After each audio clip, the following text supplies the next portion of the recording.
J'attends qu'il arrive et puis on commencera la partie.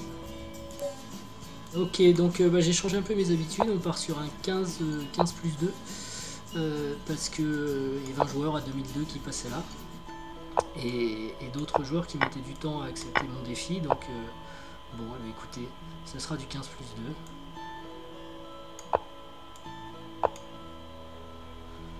2. Et donc ce sera une petite sicilienne.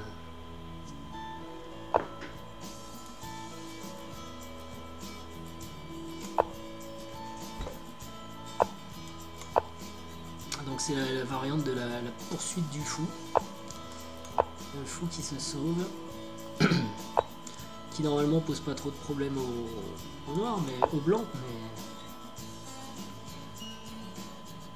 encore faut-il ne pas se tromper. Normalement là c'est cavalier ici, voilà. Et là le petit coup embêtant qui peut récupérer la paire de fous. Contre un pion qui va être avancé et doublé. On peut d'ailleurs faire un pré-move ici. Donc 15 plus 2 ça me convient pas hein, comme cadence, mais bon, je préfère jouer contre des joueurs plus forts.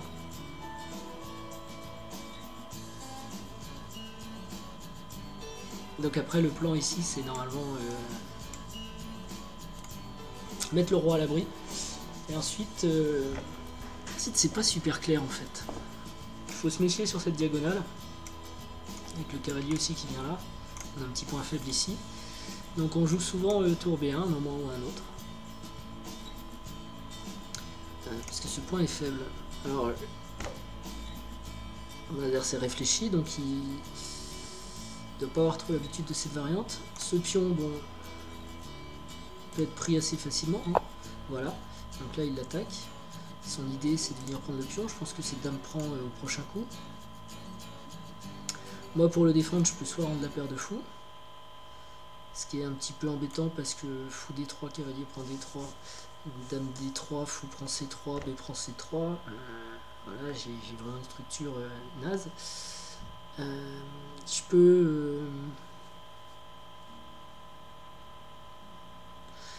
peux jouer pour les fous de couleur opposée avec fou prend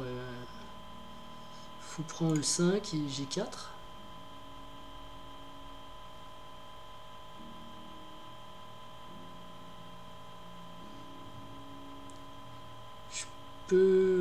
Peut-être aussi venir embêter mon adversaire avec dame D5 en disant ben voilà, si tu viens prendre ici, moi j'ai là-bas qui vient. Donc sur dame D5 il y aurait probablement cavalier C6.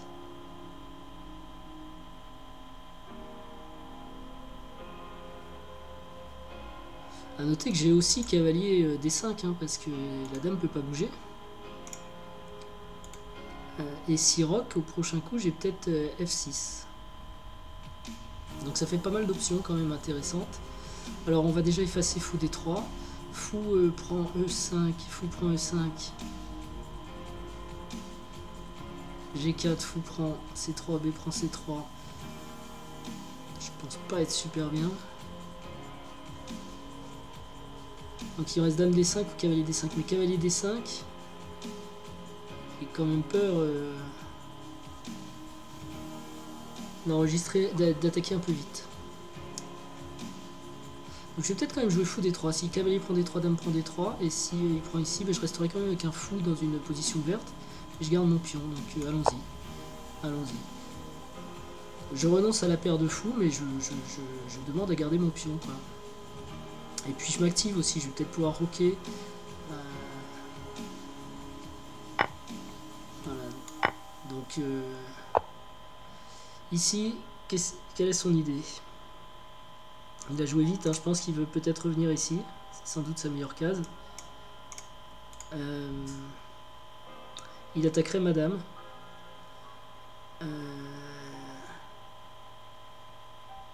Et moi je pourrais la bouger, je suis toujours E4, donc je peux faire petit roc ou grand roc. Intuitivement j'aurais plutôt tendance à faire grand roc à cause de la diagonale de ce fou là. Donc petit roc, pardon, j'ai plus tendance à faire petit roc. Et maintenant on va voir.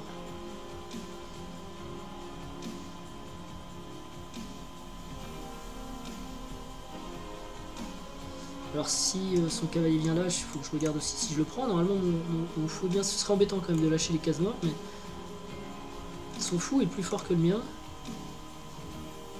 Et là, il va falloir que je joue un tour B1 un moment ou un autre si je veux libérer mon cavalier. À moins qu'il ne joue ça. Du coup, là... Alors, il y a une nouvelle attaque. Très embêtant, hein. Il est embêtant, cet homme-là. Donc ma défense n'a pas marché. Mais il s'acharne quand même à...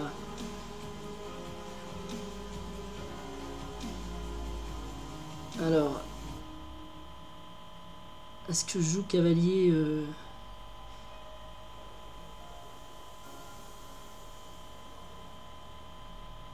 Cavalier D5 avec l'idée de jouer cavalier B6. Ça menace évidemment, mais bon, ce qui est embêtant c'est que je vais avoir le pion ici très exposé. Hein. Par contre mon cavalier peut revenir à temps peut-être en E3 ensuite pour défendre. Ah mais si dame prend, cavalier prend, j'ai cavalier échec. Donc ça passe en fait. Par contre, ce qui est embêtant, c'est que quand son cavalier va bouger, là, j'ai cette case qui va être mal en point. La dame ne peut pas venir ici non plus, parce que j'ai toujours l'échec. C'est compliqué. Je pense que le plan des noirs de s'acharner sur le pion F5 est un peu faux, en fait. Tiens, c'est amusant. En fait, je croyais que je jouais contre un 2002, parce que c'était... la partie sur laquelle j'ai cliqué, il y a quelqu'un qui a dû accepter mon défi juste une seconde avant, donc au final je suis contre un 2020. J'avais pas fait attention à ce détail. Donc je disais, je pense que le fait de s'acharner sur le pion F5 est faux. Même si c'est clairement une faiblesse chez les blancs. Ok. Donc pourquoi il la met là? Il a peut-être peur des sacrifices ici avec clouage. Il y a aussi du cavalier F6 hein, qui pouvait venir l'embêter. Ou même je peux pousser F6 maintenant. Si F6... si pion prend, dame prend. Si fou prend, cavalier prend, échec, pion prend. Et il y a le cavalier qui est en l'air là. Donc sur F6, peut-être qu'il doit jouer...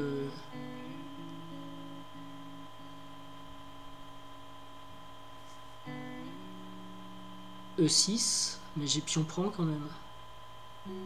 Je me demande s'il n'est pas trompé là. Parce que sur F6, qu'est-ce qu'il peut jouer? J'attaque son fou. Soit il prend avec le fou, cavalier prend, échec, pion prend et je gagne le cavalier. Soit il prend avec le pion et je prends le cavalier. Donc coup d'après, il pousse. Non, je vois vraiment pas là ce qu'il a prévu. Donc on verra, mais... un truc qui m'échappe.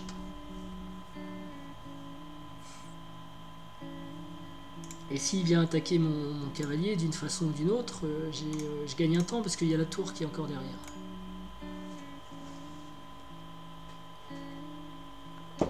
C'est pas mal ce coup cavalier D5. Donc là, je menace 2 pièces en même temps. Et j'ai une pièce en l'air.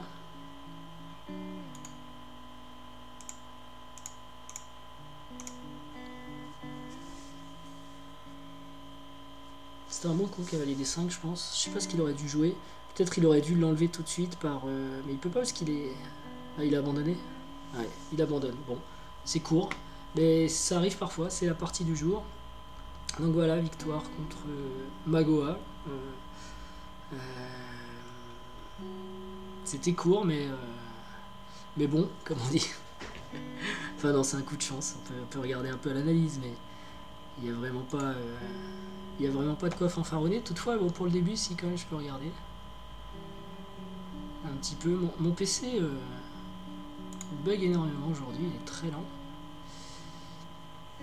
Donc effectivement, là, il n'y a pas trop de défense. Hein. Par exemple, si pion prend, donc on a vu, dame prend, enfin bon, bref. Des pièces de perdu. Ce que je voulais voir surtout, c'était l'ouverture. Effectivement, cavalier G4, cavalier G5, G6, dadadi, dadada. Fou prend F5, E prend F5. Tout ça, c'est normal. Et là, normalement... ouais, cavalier BC6, ouais, on joue cavalier BC6. Dame A5 c'est possible aussi. Cavalier BD7. J'ai plus de doutes parce que ce qui est bien avec cavalier C6 c'est que... non, oui, non, pardon, j'ai pas plus de doutes. Oui, je pense que le bon coup, pardon, c'est cavalier BD7. Parce qu'il peut venir, dans certaines variantes, titiller le pion B3. Donc... mais je crois que c'est en C4, voilà, non, c'est plutôt comme ça. Tac, tac, tac, voilà, il a C4. Bon, toutefois, s'il passe par C6, ça marche aussi. Hein. Ouais. Bon, donc ça se tient en fait. Il y a sûrement des différences, mais qui sont pointues. Trop pointues pour moi. Et donc, E prend F5, Dame D7, donc ça c'était peut-être mieux de se développer. Fou D3, alors je sais pas ce que l'ordinateur va en penser, mais j'hésitais aussi avec Dame D5. Peut-être cavalier D5. Bah non, cavalier D5 ça a moins de sens parce qu'il n'y a pas de cavalier en prise. Fou E2, cavalier D5. D'accord. Ah ouais, fou E2, c'est vrai que... Alors c'est quoi l'idée sur fou E2, Dame prend D5? Il y a une tactique qui... une tactique assassine là. Cavalier D5, donc le clouage. Et ah oui, du coup, il y a ça aussi qui est en l'air. Donc cavalier D5, c'est thématique. Hein. Pardon. Donc du coup, il faut défendre à la fois ces deux cases. Donc je ne vois que Dame D7. Et Dame D7, ça va pas parce qu'on a aussi une fourchette ici en fait. Si la dame vient en D7, voilà, il va y avoir cavalier B6 qui gagnera ou la dame ou la tour. Donc on peut pas défendre les deux cases en fait, c'est impossible. Donc en fait il faut laisser le pion. Voilà. Donc l'ordinateur nous propose de garder le matériel avec un coup comme ça. Et l'autre terme de l'alternative c'est tour à 7. Donc bouger soit le roi soit la tour, ce qui n'est pas exceptionnel quoi.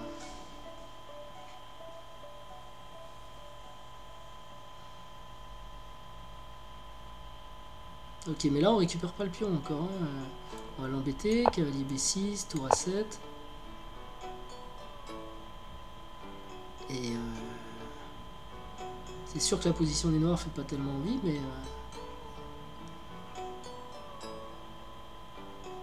je regarde quelques coups de l'ordinateur. Un petit roc, cavalier BD7, fou E5.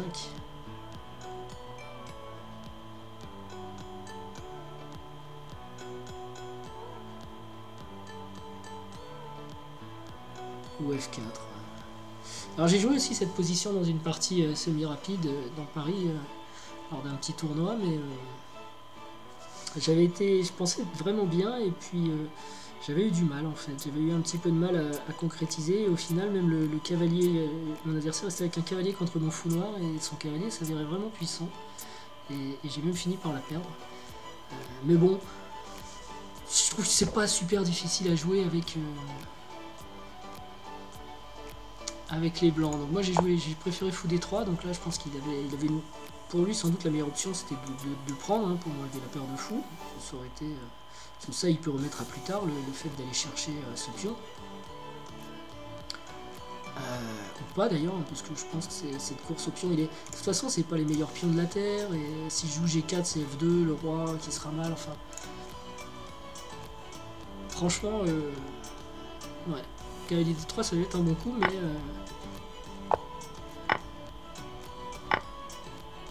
Dame prend D3. C'est ce qu'il a fait, donc c'est bien. Cavalier C6. Petit roc, ça c'est... Ouais, je sais pas, l'ordi... non, il voit cavalier D1. Ouf, cavalier D5. Grand roc, très agressif. Grand roc, fou prend C3. Dame prend C3.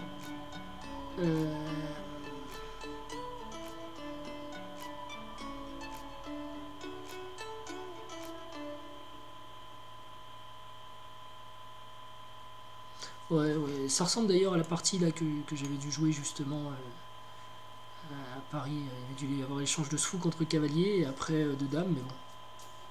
Là, il voit les blancs très très bien quand même hein, sur cavalier D5. tout de suite. C'est bien aussi parce qu'il y a la fourchette. Cavalier D5, il y a déjà la fourchette ici. Il y a F6 qui peut être embêtant dans certaines variantes. Petit roc, c'est moins bien apparemment. C'est même nettement moins bien sur petit roc. Voilà. Et encore une fois, oui, ça je suis d'accord, mon adversaire aurait dû jouer fou prend C3. Si je veux, je peux lâcher le pion, je suis pas obligé de, je suis pas obligé de doubler les pions. En fait, je l'avais pas vu ça dans la partie, mais je peux faire dame prend parce que derrière il y a la tour encore. Et donc le coup c'est peut-être grand roc, enfin petit roc. Voilà, c'est ça. Et oui, avec F4 ça se défend parce que même s'il prend le pion, on peut détruire un peu son roc, on peut avoir de l'attaque. Là, c'est intéressant, c'est pas mal. Quoique, on a aussi un échange de dames immédiat là qui peut calmer le jeu. Mais il y a encore un pion à reprendre, hein, donc. Non, ça va, franchement. Ouais, 0, de toute façon, c'est équilibré. Voilà, il n'y a pas non plus de trucs. Bon, par contre, cavalier D4, c'était pas génial. Et je pense que la meilleure réponse, c'est le cavalier D5 cette fois. En effet. Ouais. F6 tout de suite aussi, ça paraît prometteur. Mais ouais, cavalier D5, presque un pion d'avance. Et là, il a très mal joué, quoi. Tour D8, ouais, c'est une gaffe.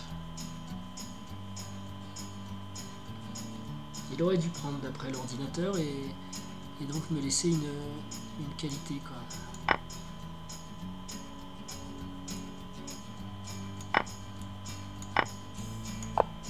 J'ai écouté 3D7, cavalier prend, tour prend, après j'ai ce pion, il faut que je m'en arrange, peut-être comme ça. Cavalier prend, pion prend. Alors c'est peut-être pas la bonne variante.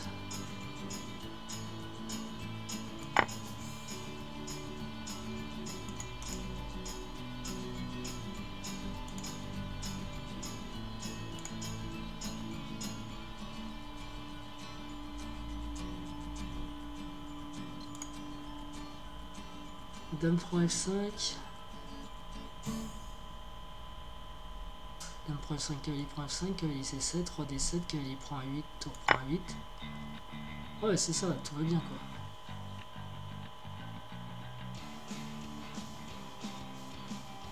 C3 aussi, il propose, donc je vois pas pourquoi il baisse son évaluation après C3. Ah, peut-être il faut pas jouer cavalier G3. C'est peut-être ça qu'il va me dire, il aime pas cavalier prend G3. Ok. Je sais pas si je peux enlever les coups.